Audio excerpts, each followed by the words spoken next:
प्रदेश में शराबबंदी को लेकर जगह जगह से खबरें आ रही हैं और महिलाएं आंदोलन पर उतारू हैं। ऐसा ही मामला ग्यारसपुर में भी देखने को आया, जहां पर शराबबंदी को लेकर पक्ष हो या विपक्ष, सभी ने एक ही स्वर में कहा कि शराबबंदी प्रदेश में होनी चाहिए, जिससे आने वाले पीढ़ियों का भविष्य बचाया जा सके। शराब पीने के घर बर्बाद हो रहे हैं, अपराध बढ़ रहे हैं, दुर्घटनाएं हो रही हैं, महिलाएं घरों में सुख चैन से नहीं रह पा रही हैं। शराब बच्चों का भविष्य बर्बाद कर रही है और उस देश की नींव कमजोर कर रही है। इससे शराब बंद होनी चाहिए। इस प्रकार से आम महिलाएं भी सरकार से विनती कर रही। हटाओ, बच्चों का भविष्य बनाओ।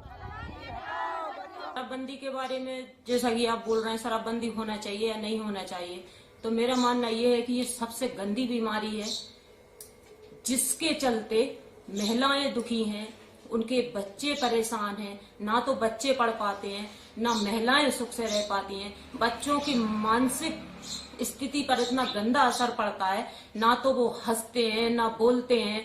और सबसे दैनिक बात तो ये है कि कल के लिए उनके भविष्य पर क्या असर पड़ने वाला है इस चीज से।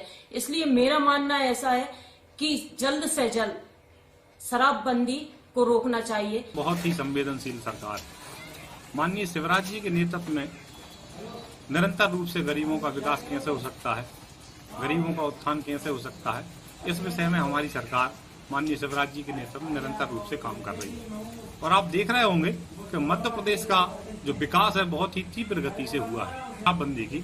तो मैं समझता हूं कि जो जनता की भावना है वो माननीय शिवराज जी तक, वो भारतीय जनता पार्टी की सरकार तक पहुंच चुकी है। और मैं जहां तक समझता हूं कि शराब की जो बात है, शराब कोई अच्छी चीज तो है नहीं।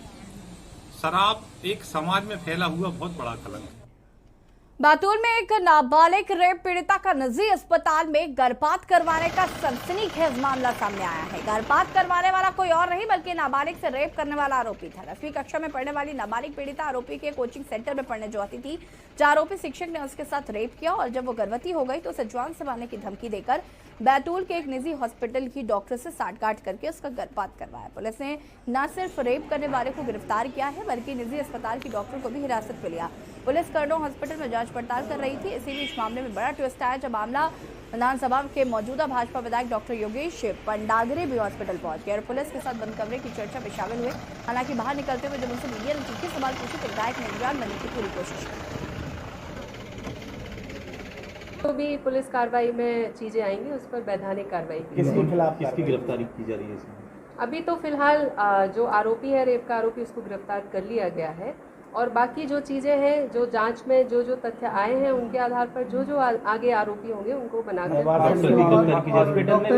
डॉक्टर हैं उन पर क्या मामला दर्ज किया गया?